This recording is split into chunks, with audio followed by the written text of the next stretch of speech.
All right, so it looks like we have finally made it past the most recent hurdle regarding the debt ceiling, and there's not going to be this huge shutdown, and we're not going to default on the credit rating, and life will return somewhat to normal with just a little modification. But you know what?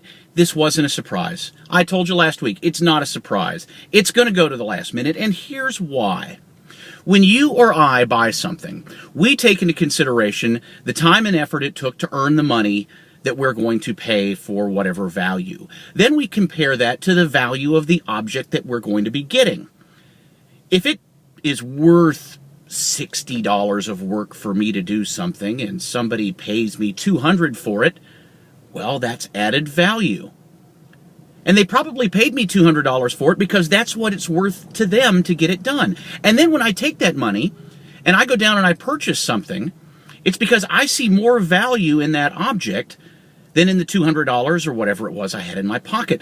But you see, in Washington, there's a third dimension of calculation. It's not how much it costs versus how much value, but what's the political value? How much do I get out of this by making it happen?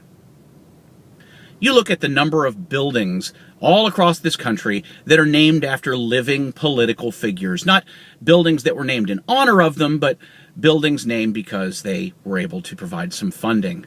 There's a big ego boost there.